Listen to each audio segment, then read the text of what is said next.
Welcome to What's the Truth? What is the truth according to God? What is your truth? What is my truth? Let us hear the truth about depression. Depression is one of the illness that a majority of us suffer from. I would say I've gone through depression. You have gone through depression, or somebody else has gone through depression. But coming out is quite difficult. And unless somebody gets out and says that I need help. So in such an instance, where do we look for help? It affects men, it affects ladies, women, it affects children, it affects the old people. It affects all caliber, everybody in life. So today we are graced to have Annastacia to tell us a bit about depression, her journey through depression and how she got healed, and eventually how God or Jesus helped her. Karibu sana, Ann. Thank you. Mm-hmm. I'm Annastacia Gitonga officially, or Annastacia Gitonga, as many know me or call me. I'm born again and I love the Lord. It's been an amazing journey that I'm glad that I'm in this journey of salvation that has played a big role in my healing. Yes. So where do you want me to begin? From the start. From there. Or from the end, anywhere. All right. You know? So today we are going to talk about depression, and I'll give a story of my own story of being stressed, depressed, and how God, in His own ways, brought me out of it. It goes back to many years ago when I was, I think it started when I was after high school. And looking back, I understand more now why I went through that.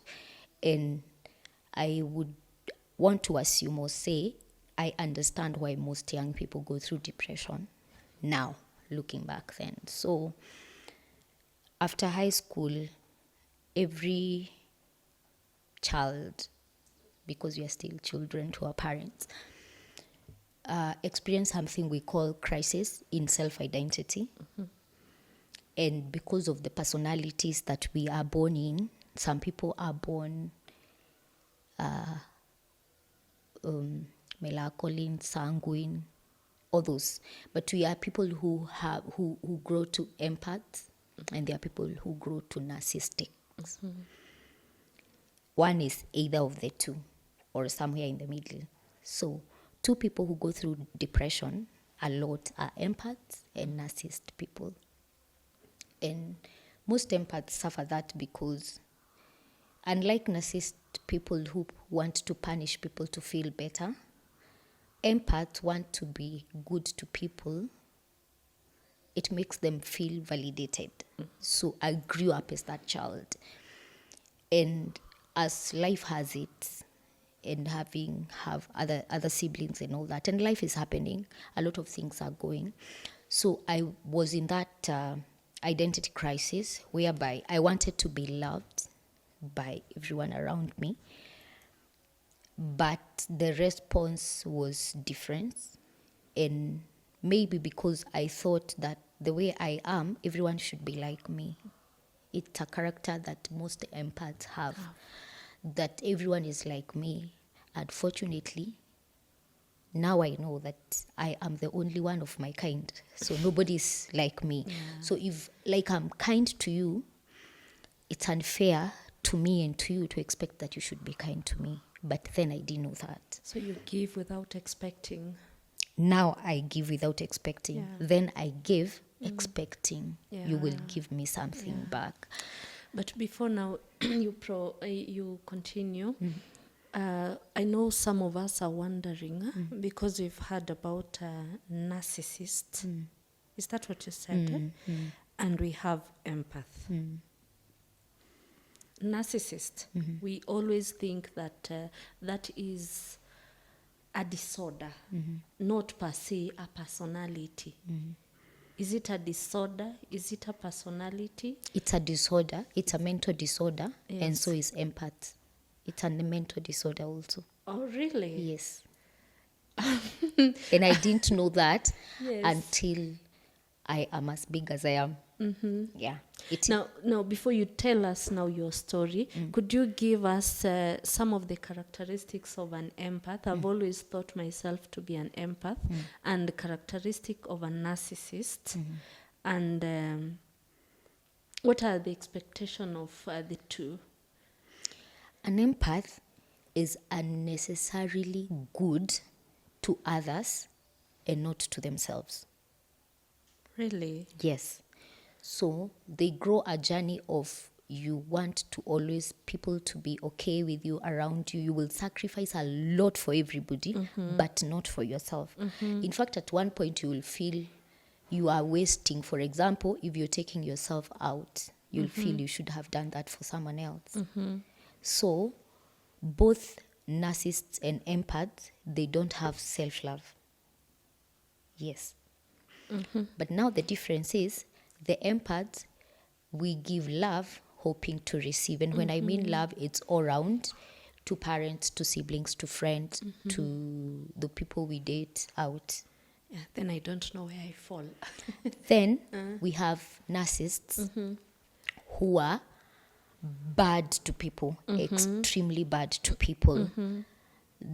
Their energy, they feel nice. It gives them a sense of satisfaction when other people suffer And get because of them. Yeah. So you see the difference. Yeah, this is extremely good to people. Yeah. This is extremely bad to people. And each person feels self-worth through that.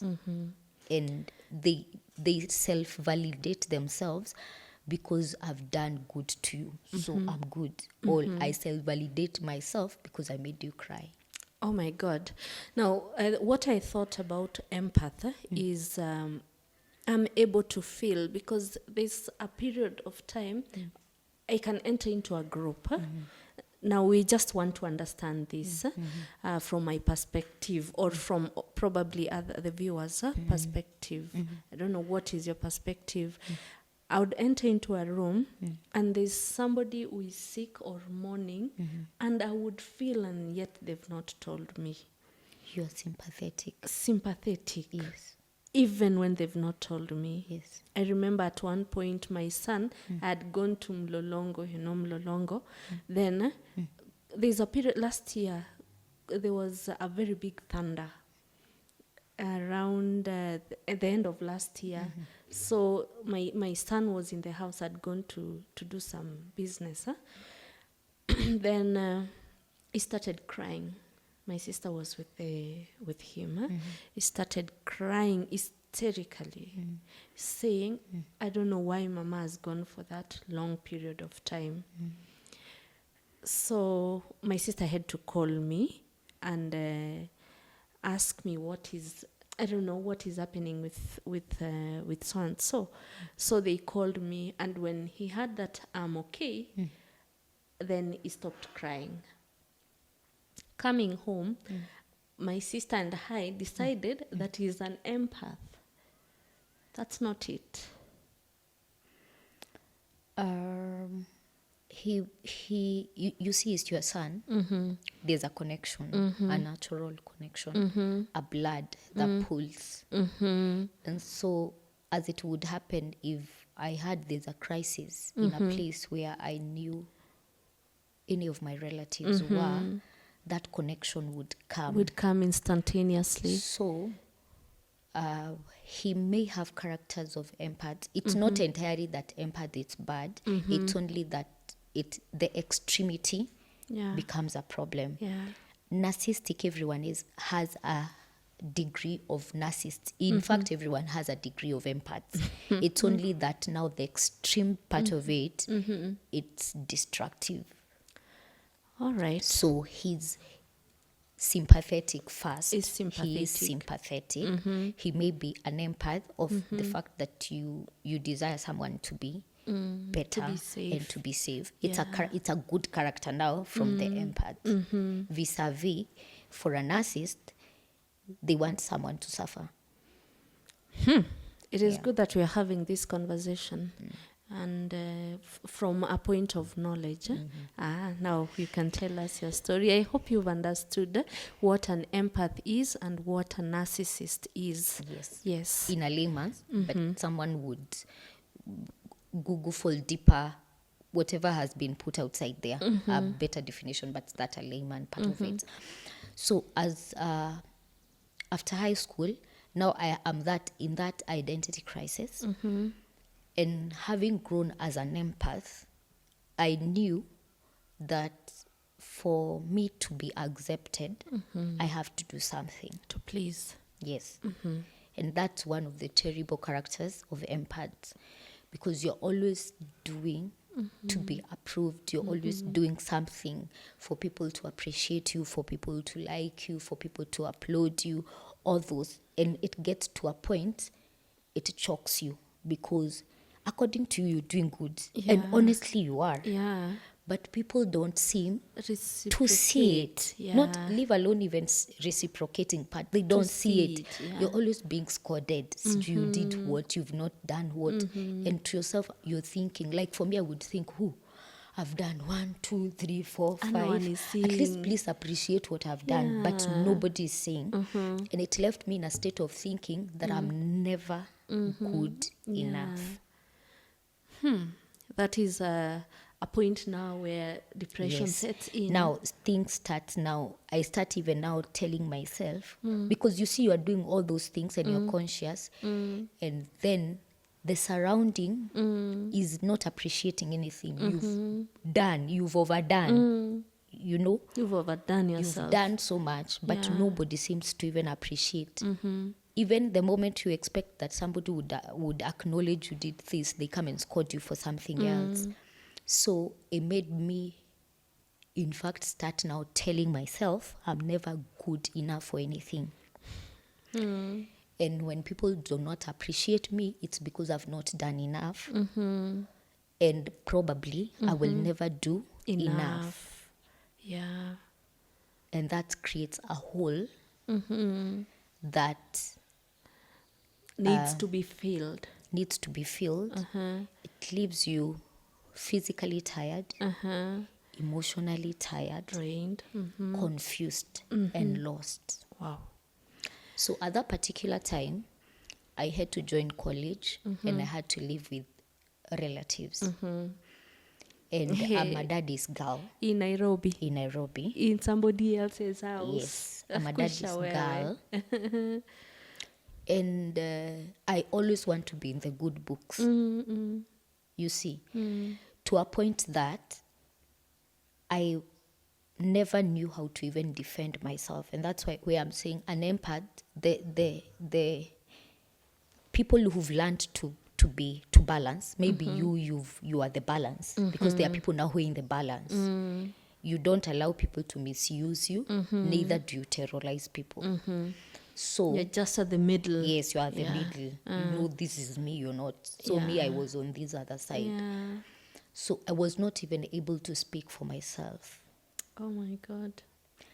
I could be punished or questioned for something that even happened in the house in my absence. But because I can't come out and fight myself, I will take the punishment, finish, and go cry. In. Yes, later, go sit and cry and think of how much I'm hated. And now it's worse because I'm hated and I have not even a drop of love for myself, for me. Yes. Because I've been giving it out. So my jar is empty. It's empty. So there's nothing inside of me. Yeah. And it created stress. Of course, it grows with stress. I remember I was treated many times because of ulcers. Until one doctor asked me, "What are you thinking?" And I'm like, "I'm not thinking." And it's at that age, you also get into relationship. But remember, you're carrying, people see what you are because that's what you produce. Yes. And you don't know. And you don't now that's see. the worst part. Yes. So my boyfriend, then I think he knew I'm that kind of a person. And empath, to some extent, may look like they are desperate because you want Yet to they do are things not. to be loved. And Yes. honestly, you are not.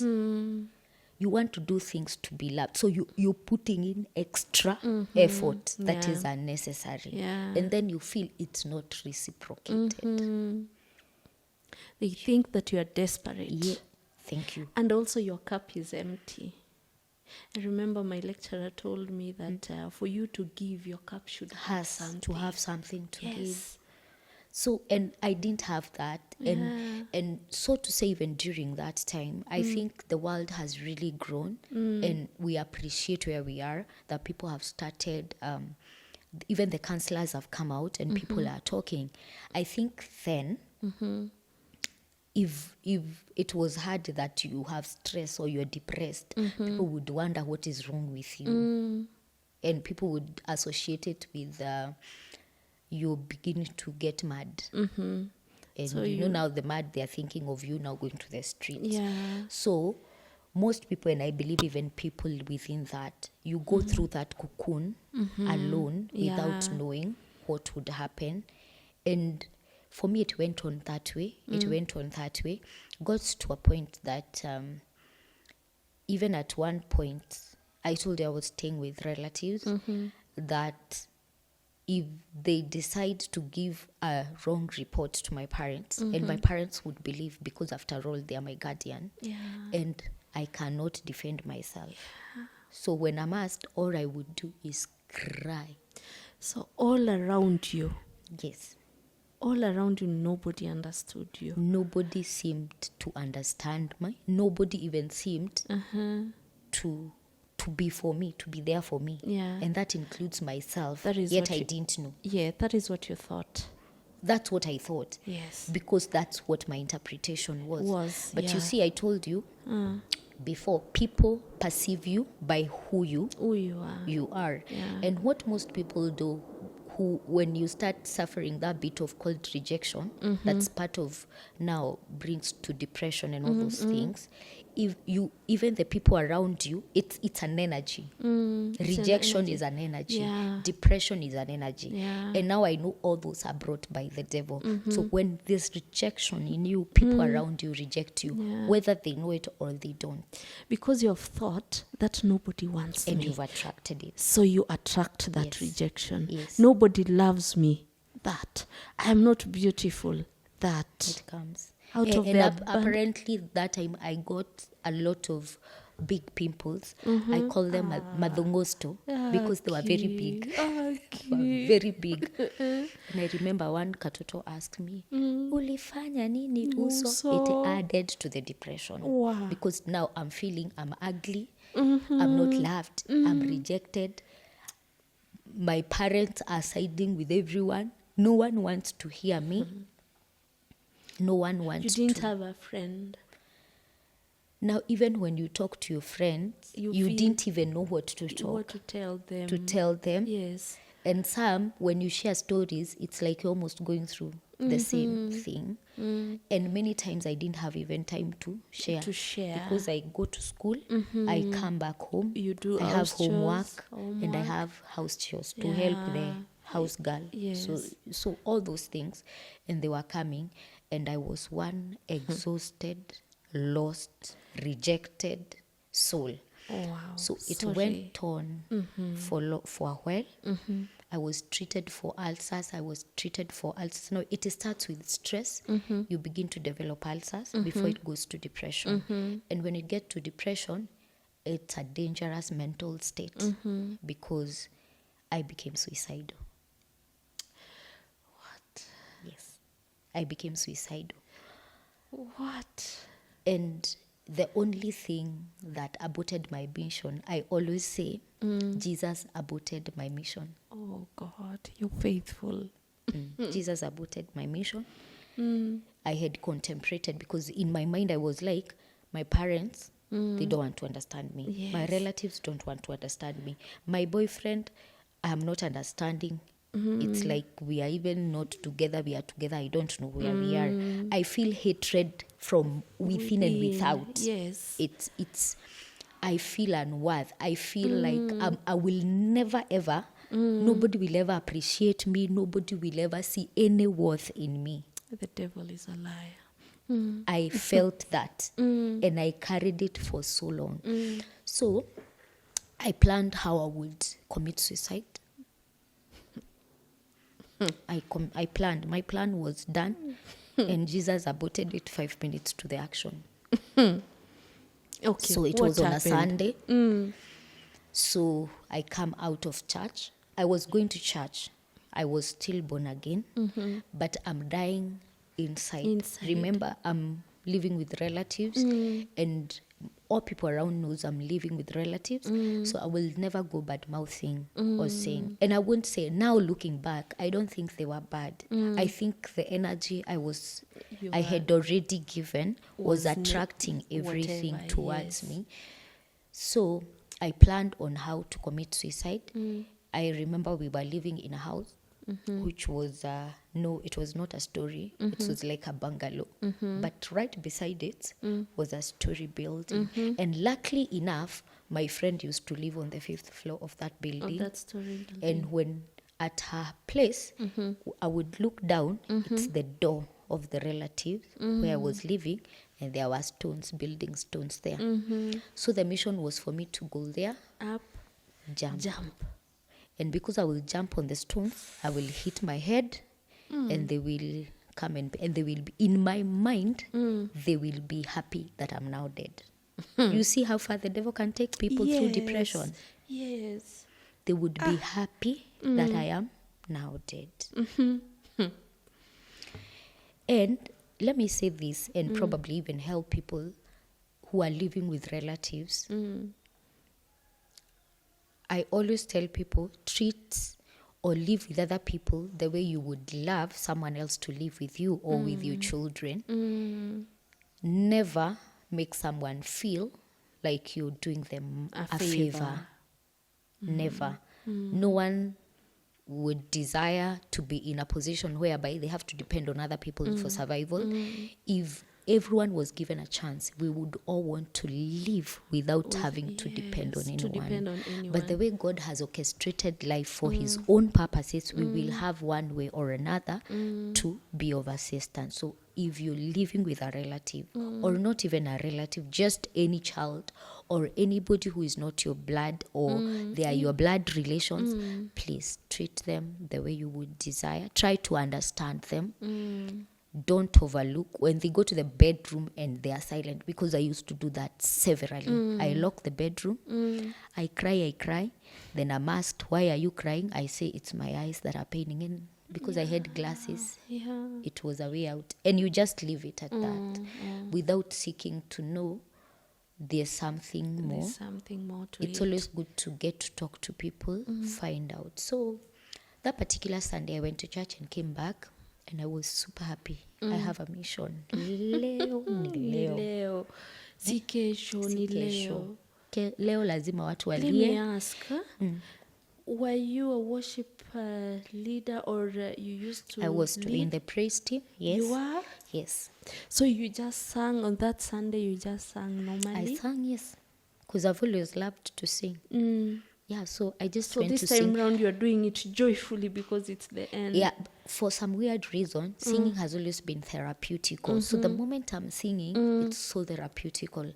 But soon after you get out of the gate of the church, you go back to setting, you are set back to the normalcy, and you're thinking, this is another week that I will have to a lot of things.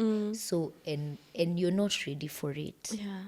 I desired someone would understand me, but there seemed to be no one to understand me. I would try to talk to my parents. They would still believe in their generation, the person who is older than you, they are right. You are wrong. Yeah. And that is it. My dad used to tell, I'm a daddy's girl, as I told you, used to tell me, usijali, all will be well. It used to soothe me for that moment, but I'm going back to the To the same environment. Yeah, so and it was not nice. So that particular day, I go to church, I come back, I come home, I go wash the utensils. Then for some weird reason, that particular day, there was no water running in the house. So I had to get water from outside. Yeah. So I took the mtungi, went and got the water. And when I was getting the water, I'm looking up and I'm excited and I'm sad at the same time. Because I'm thinking, I'm going there, I'm jumping. And I was seeing even how I would fall, because I was imagining they will hear a thud and come and look. Lo and behold, she's there. And then I was thinking maybe they will regret. And that's what most people who are suicidal think that now the people will see my worth when I'm dead. When I'm dead. And they will regret. It's like most people who commit suicide, they commit to punish others, to feel the pain they've been feeling that nobody cared to identify. And also to end your pain. Yes, and also to end yours, but you've left them in pain. But you see now later you realize that's just being selfish to some extent also. It is. Yes. So now, as I was getting the water, and I was to get that water, take it to the house, see I filled the water, so nobody needs anything from you, so nobody will be calling me in the next 30 minutes. Nobody will call me. Yes. So whether I walk out or I go to the bedroom, no one will call me. And that was the moment I was to go up to my friends and then jump down. So as I was getting that water, I heard a voice asking me, why do you want to die for yourself? I looked around like, who talked? Who talked? Like, remember Yes, the I even story walked. the story of Samuel. Samuel was Who was called. calling you? Who is calling you? So you had a voice. A voice, a real voice. Female, male. It was sweet malish voice. Very sweet. So it asked me, why do you want to die for yourself? So I looked around. I didn't see. Anyone. I hadn't told anyone I wanted to commit suicide. I went to the gate. I opened the gate just in case there was anyone snooping around. Now, this voice came when you were in the bedroom? No, I'm outside getting water. No, you're outside Getting water. You've not So I was gotten to in. get water, go back to the house, and then come out. Okay. I went back to the tap. The water is still running. Yeah. And I hear the voice again. Why do you want to die for yourself? I look up. I can't see the person talking to me. And now tears starts coming. Because I'm thinking, who knows I want to commit suicide? Who I loves have me not that told. much? No, I've not even told anyone. This is something I've planned Yeah. myself. Then the voice came the third time. Why do you want to die for yourself while I died for you? Wow. Now that's the moment I knew that was Jesus. That was Jesus. I'm getting goosebumps. Jesus. He continued, what will you gain by dying for yourself? My death already paid for your life. So why do you want to die for yourself? And by the time now I was getting to the house, tears were... Just screaming. Yes. Ilikuwa inamwagika tu. So I went to the bedroom and that voice played for like 1 hour and I was crying. You know, the one we say you cry plus mucus, all of them together. They come. I cried and slept. Wow. In the house, nobody heard you. What happened when I was getting back to everyone is glued on the TV. Kila mtu ako shughuli zake. And I think my auntie had me like, you know the way someone hits his back when they are crying and asked, what is wrong? And I think I said it's headache or something. Aya kunywa dawa. So, then I went and I cried and I slept. So weirdly, I slept from that time, I think it was around 3 to 8, and nobody woke me up. Nobody woke me up. But by the time I woke up, it was dark. And I was disappointed. no one. because I was supposed to be dead. What am I doing in the bed? Yeah. Then the voice, I remembered there's a voice that asked me why I want to die for myself. And it already made me who was talking, that was Jesus asking me why I want to kill myself while he died for me. So I woke up. I don't think I ate that day, but I remember I told Jesus, you've been seeing all that I've been going through, and I'm literally tired. I don't see why I'm living, because I don't think anybody wants me. I don't think anyone loves me. I honestly don't feel anyone loves me. But as those words are going through my mind, and I felt an overwhelming love. The embrace of Jesus. Yes. A great force with you and all around you that somehow started restoring sanity. I won't say that it ended Immediately. the depression, Yeah. but it's like every morning for the next 2 weeks, I would hear that voice. Asking you the same question? Yes, and it was very soothing because it started reassuring me there's someone who cares about me. Yeah. There's someone who genuinely is concerned, and there's somebody who just loves you. It's very weird because that very week, a reverend pastor, she's late, may God rest her soul. She was called Reverend Becky Baraka. She called me and told me, I would want to buy you dinner this week. And it's not dinner for anything, just to tell you that I love you. Yeah. To me, it's like God had sent her. Yeah. And she has never done I that. had never told her, but she had seen along the way, there's something that does not make you happy. But because you've not said it, and the relatives I'm living with are her friends, so you would not want to have conflict of interest. And I think she's the first woman who taught me to self-love myself. Wow. And she walked with me a journey, not me alone, but even with other people, of the journey of self-love. And I remember she told me, usipojinunulia lunch, if you can't take yourself out even for coffee, never expect it from anyone. Yeah. So if you want what you want to receive, start giving it to yourself. And to me, that was like a turnaround. Because now she told me that you can start loving yourself. It is okay to be nice to yourself. It is okay to buy yourself something good. It's not waste. And I must say, she did a tremendous job. Wow. And she also taught me something that I had never learned, to read the Bible and allow the Holy Spirit to speak to me through the no preaching. Just sit, you and your Bible, read, let the Holy Spirit start speaking. And that journey was the best journey that I've ever experienced. In another episode, I've even been hugged, literally hugged. You feel that this is a hug. I'm alone in the room, but I've been hugged as an assurance. And it's a feeling that is out of this world. Wow. So God started just working and sending the right people around me.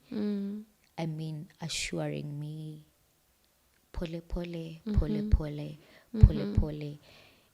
And as time has gone and many years, today, it's almost hard to get me depressed. Almost hard to get me stressed. I think God was working a journey for me to even be able to work with others and help them heal. Because I've worked with people in that journey to help them heal. Yeah. And to help them walk out of especially suicidal. Because we always keep telling ourselves that someone, they're suicidal, they are jokes. One thing I don't take lightly is when I see someone, like today's Sunday. On Friday, I saw someone posting, and it's someone I know. Sometimes death is so cool. I felt the person. Yeah. And I quickly looked out for the person to know what has made you suddenly think that death is cool. Because no one want to die in a normal state of in mind. a normal state of mind. It's until you've been pushed to a corner that one thinks the only way out of my situation is death, because then everything ends. You're not there. You don't even care whether you'll be buried or not. And anytime someone sounds suicidal, I encourage people, please look out for them. Ignore what you think. Just first look out for them. Let's deal. It's, of course, I said later, now I know that thought was even being selfish. Why did I have to feel like they will feel good when they see me dead? They will feel the pain. That's being selfish, honestly. That is being selfish. But at that particular point, you couldn't. That was all that was in my mind. Yes. There was nothing good that was processing beyond that. And most people are in that state. They don't see the good of living. They've gotten to, this is the end of me. And it only takes the hand of God to redeem someone. It only takes God. I always say, if Jesus did not speak to me, you would never have met Anne. Yeah. Because I would have gone many years ago. I would be a forgotten thing, so to say. But then looking back, God has the bigger plan and purpose for my life. And he could not have allowed me to die. And death, anytime you feel death, that's the voice of the devil speaking to you to terminate the purpose of God for your life. Yes. Depression, stress, those are spirits sent from hell, and they are sent to people who have big destinies. Every time the devil wants to steal something, he has to look for a way to get. By the virtue of how I was brought up, maybe Satan would not have gotten me through sexual sins. So he knew the only way he would get me is through depression. So the devil looks for anything that around you that can get you. And that was the way he was able to grab me. But thankfully, I've been grabbed back to Jesus. And I can I'm imagine how will the service go without you leading us. That is the purpose that the enemy wanted to cut short. Imagine. Imagine. Hapana. Shetani wewe ni mbaya. I remember personally I've also gone through the same. And I've been living in Syokimau for quite some time. But for me, I drank the poison. I used to live just nearby here. I don't know how, because these were two pesticides. Inaitwa lava, sijui na nini hiyo ingine. I don't know how I got to third floor, because I used to live in third floor. And how I was able, because my phone has my fingerprints and that inaitwa nini pattern. How I was able to call my husband, that was 2018, and tell him that kuja. He was supposed to travel to go to an engagement in Masako. But he didn't. Something just worked around that he couldn't go. It took me to a nearby hospital, that is Syokimau there. And now they started doing the detox. But unasikia matumbo zimekatana, unasikia kila kitu imeenda. How God saves. You wouldn't have God. Who would be doing these interviews? Hey, the devil is a liar. The devil is a liar. He's a liar. Kabisa. And you see, the Bible says he looks for any sudden opportunity. Any sudden opportunity. Because even after that, the devil has tried to bring thoughts of death to me. And I keep reminding. Even after that? Yes, many times. I think the devil has tried so much to get rid of my life completely that I'm now aware he would, if he had an opportunity, were it not for God's surrounding. Because the other day I was telling my brother, God told me, I've literally caged you that the devil cannot pierce through. Yeah.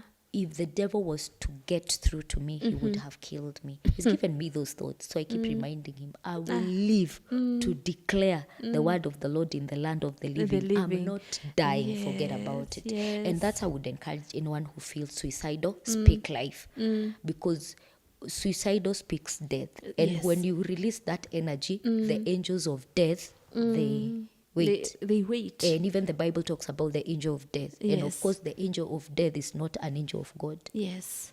So when you feel that death is calling, speak life Speak to your life. life. Speak life. Even if you don't know how tomorrow looks, speak life. There's a verse in the Bible that says, I'm not sure, but it's in the Old Testament.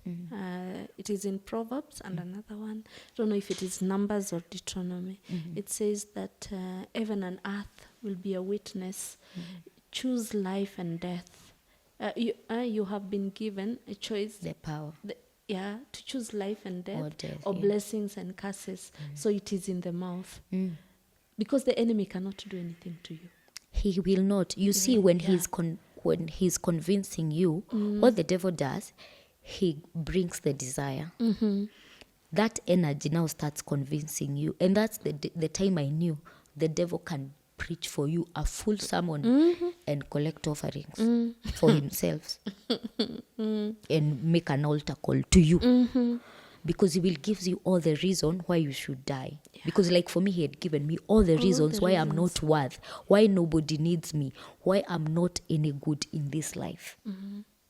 He had given me, and I had seen, enyewe, I'm not. Hapo, hakuna mtu anakupenda. Because nobody even appreciate what I do. Nothing is working. So why am I here for? And because I had already accepted that sermon, you see, we had a plan. That God knew, hakuna mahali unaenda. You're staying here. So he had to speak himself. That to date, I see that like a movie running of how God now got me out of that. So every person, when you are in a state that speaks death, speak life. And the moment you speak life, the devil has to withdraw. Because the devil is so powerless. I wish people knew how powerless the devil is. He is so powerless that he has to empower you to agree with him for him to execute anything. If you refuse to be part with him, he will not do anything. He won't. He only does what you've agreed, because he will still use the energy in you now to execute that. So I speak life. I speak life I even speak life to people, to situations. And I have seen God do so much, so much, so much. Today I'm grateful I went through that phase. It was for a purpose, because I believe God does not waste. But one thing I keep telling myself, I will never watch another person go through depression in my presence. I quickly identify people who are going through depression even without them telling me. Because I see the characters, I see the attitude I had. I feel someone who's rejected themselves because it's a feeling that I once had. So I'm able to call out the person before they get to that level of depression. Unfortunately, many people also kill themselves when they get to that, because that part inakuaga like no return. You've gotten to a place of no return. Unless now you were hanging yourself and people came and rescue you, or like you had already taken the drugs, then the Holy Spirit, I would say it's the Holy Spirit who actually told you to call your husband to rescue you. And that is now God literally rescuing you. Many people die. Many people die. People who are both wealthy, people who are poor. It's not just people who, because people would think it's because someone does not have this or that. I wasn't lacking anything. I wasn't lacking anything. I would say anything I needed, it was given. It was given to you. But I think the devil factored on my identity crisis and majored on it to destroy me. Yes. There are so many issues that probably people go through and you don't know what to do about them. And I've been privileged to talk to Gen Z, or rather I'm a Sunday school teacher of the teens. And there are those moments when a child will come and tell you, teacher, those people who matter don't care. Those are strong words coming from a Gen Z, or rather coming from that age where you are also. When somebody tells you that those people who matter don't care, I feel it is a weighty subject that needs to be addressed. It is. Yes, if you go to the social media, you'll find a lot of people would say that Nairobi wezi ishi kwa mtu, eri ukuje Nairobi na uishi peke yako, alone. I've had so many stories. I've seen so many posts, Facebook, Insta, even TikTok. They say that I rather come to Nairobi and just stay in my own cocoon other than staying in a relative's place. Yeah, most people would go that. Because again, I think the devil has many disciples. Allow me to use that word. And unfortunately, they even have disciples in church, because I've seen people in church claiming to be born again, maltreat people they are living with, even relative. And then the question I ask myself, this Jesus you talk about, he's not taught you how to live with people. Because these people carry your testimony. What testimony are they giving? Because many mothers and fathers, your testimony is not what we see outside. Your testimony is what the people inside the house can say about you. Yes. What the watchman can say, what the gate man can say about that's your testimony. Because we have, we do a lot of masking and cosmetic. When we come to church, we are all smiley, we are all nicey, we are all laughy. We even call our domestic helps auntie sasa kana watoto. We pretend. Yeah. But the moment we get back to the house, it's a different story. We become a totally different story. And I believe God, many people will miss the kingdom of God because of such things. And I say you have a right to your house. If you feel I cannot accommodate another person, please don't bring them to make their life hard or difficult. If you are helping a person, don't make it look like you're doing them too much favor, because it was not a must. Just do what is within your ability and what you can't don't. Because every action will be judged.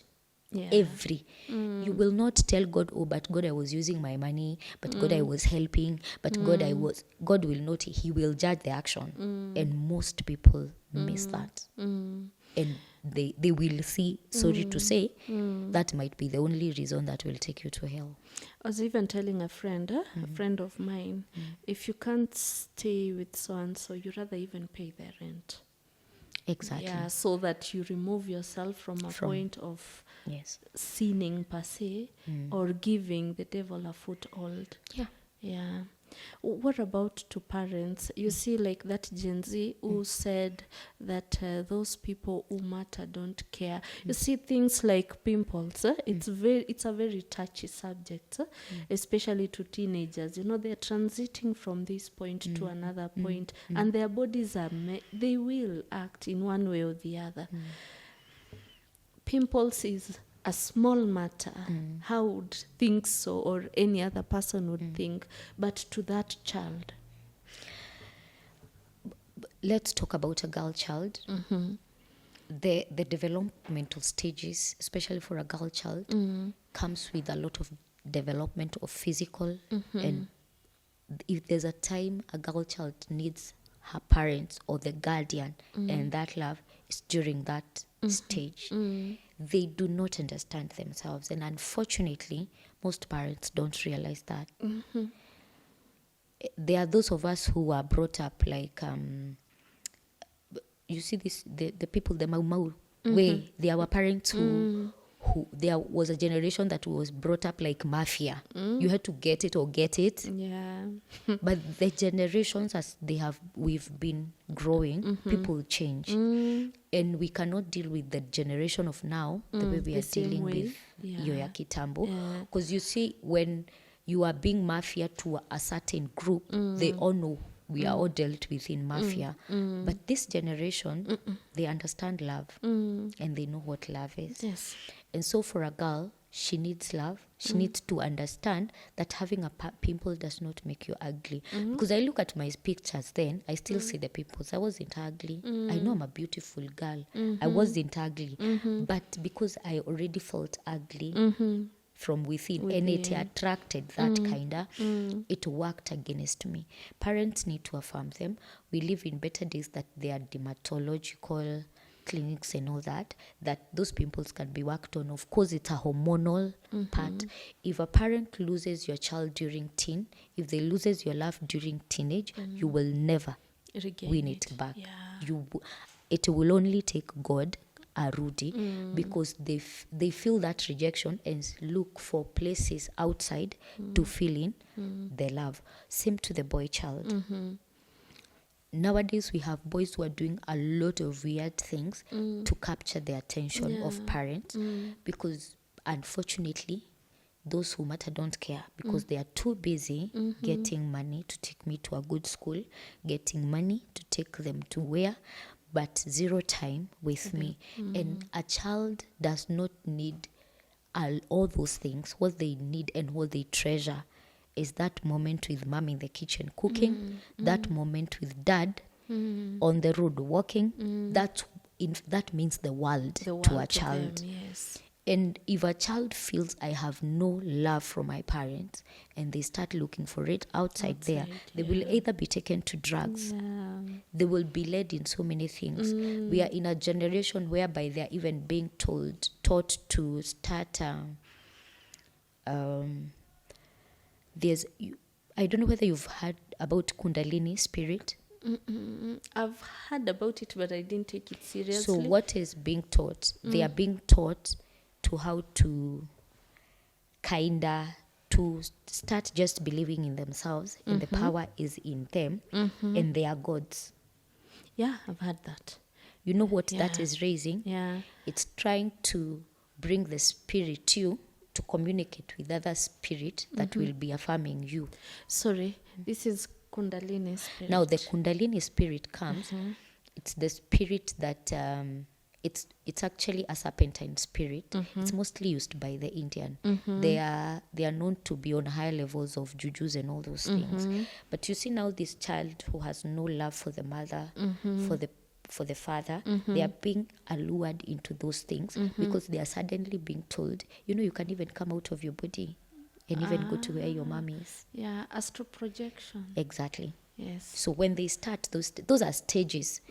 By the time you're being taught to sit, In a certain... I'm sorry, and here I will say because this is my belief. This thing called this thing they call for meditation. What is it called? It has a name. It's given. The people sit in a certain format that it's like a snake seated round and raising itself. Yoga. Yes. Yoga is satanic. It's satanic because you're being involved in those serpentine spirits. You're introduced now to things that you would try to fill the gap. You're looking for the love from your parents because they are not there. You get yourself being hooked up in so many other things. And now in this current generation, those are the things that are attracting people. Yeah. Because it looks fun that you can come out of your body. Yeah, I think... It even sounds funny if you tell a child, you can come out of your body and go to where your mom is. But they are told. But you're at home, but your spirit goes to where your mother is. It feels funny, but it's not funny. It is real. It's you're being taught things that you should not even experience. Yeah. Because even the people who are teaching you, they are not teaching you from a godly perspective. Because people in the old time, they used to come out of the spirit when God would send, biblically, there's astral projection, but for the kingdom purpose. But the devil is now using it to fill those gaps. So as the parents are leaving their children, you don't know what you're leaving them to. They will look for if they don't go suicidal, because of that mental space that has been left. Some do not even know where they are. Now we have even things like LGBTQ. there are so much things trying to capture that attention. Yeah. So kitambo, there was a lot of depression, but there are other things that are coming, and all those things unfortunately end up in depression, Yeah. because by the end of the day they stop now loving, they stop now appreciating who they were, and because they've done so many things that now they are suddenly in a dark space, and you're trying now to go back to who you are, and you've been taught to be a different person. Wow. Now we've gotten deep and deep. Astral projection. Huh? This is what is happening. It's happening now. New Age Christianity. Thank you. It That is they are bad. looking for love. Do you know what they are looking for? Yeah. Love. For love. Yes. I remember this lady who was telling me, that used to watch Lion King so much.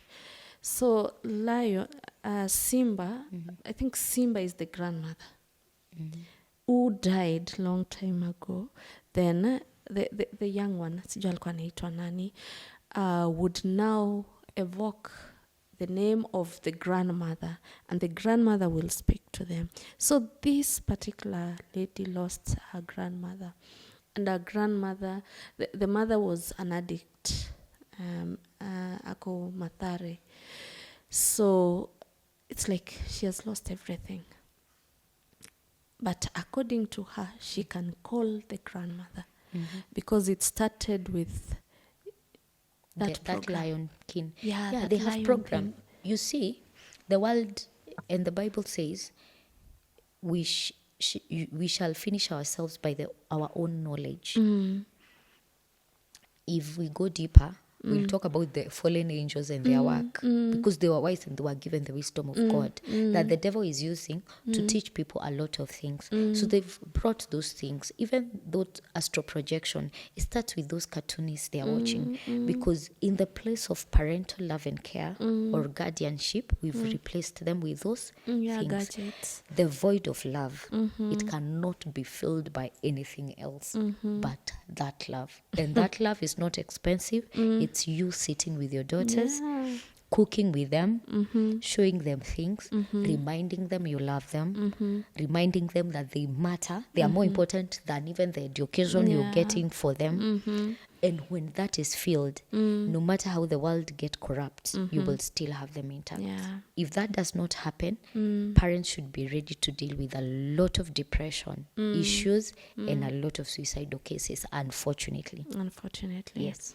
Yeah, I think in our next episode, I'm really sorry that we have to cut this short, but we are going to continue talking about them. I'd want to hear about male depression. You know, this is an area where men hardly talk. They've been told to nyamaza wewe, unalia na we ni kijana. We'd want to hear more about men in depression, and I'd want you to be present in that particular conversation. That's okay. Where men are talking about depression, how they've been, they're not supposed to talk about their feelings, and so have you. This was so insightful. I'd want, Anne, you tell our viewers what we should do, or rather how we should seek help. If not that, are there books? Are there counselors? What is the way forward if you find yourself in the space that you are in? Now, as a Christian, if you find yourself in depression, the first solution is talk to Jesus. I didn't go to any counselor myself. Jesus himself walked me through the journey. I've had other people whom God has walked with, but I also know that we have counselors nowadays, and they're out there. Nowadays, it's no more a shameful thing to do. Kitambo, it used to look like unakuwa mwenda wazimu. So it used to be a bit hidden. But now go talk to someone. Talk to even your friends. Talk to your teachers. If you start feeling like you desire to die, it tells you past stress, you're depressed. Talk to someone. You will always get help. Do not be ashamed to talk about it. It's not I want to say it's not a sin to feel the way you are feeling. Maybe there's a sin part that has brought you there, but it's not a sin. Talk about it. Your life is more important. You matter. And if you matter to no one else, always remember, you matter to God 100%. That even if you're the only sinner in the world, he would still have sent Jesus to die for you, so you don't have to die for yourself. That I will remember. So we have help. And even in the social media era, you can Google help for depression. You will find it there. But I advise people to seek counseling. It's better, so that, because in social media, every jargon is there. So it may be hard when you are depressed to sieve what is good. But when you talk to someone, you will get the help that you need. Oh. And there's treatment. Yeah, because there's medical treatment, there's the clinical treatment, so because it's in stages. Yeah. Yes. We have psychiatrists, we have counselors. Yes. Yeah, we can always seek help. If you find yourself in that mental space where you feel you can't even spread your bed, very small issues, you can't spread your bed, you can't even wash utensils, so you can't groom, you can't shower, you feel lazy about it, you know that you're entering into another phase that you need to seek help. So today I'm happy that we are able to delve into the topic of depression, and I'd want you to subscribe to her channel. Yes, Annastacia Gitonga official. yeah, and also subscribe to our channel, What's the Truth. You'll find some other interviews. Kindly go like them, like this one, subscribe, tell a friend that you can always seek help. Asante sana.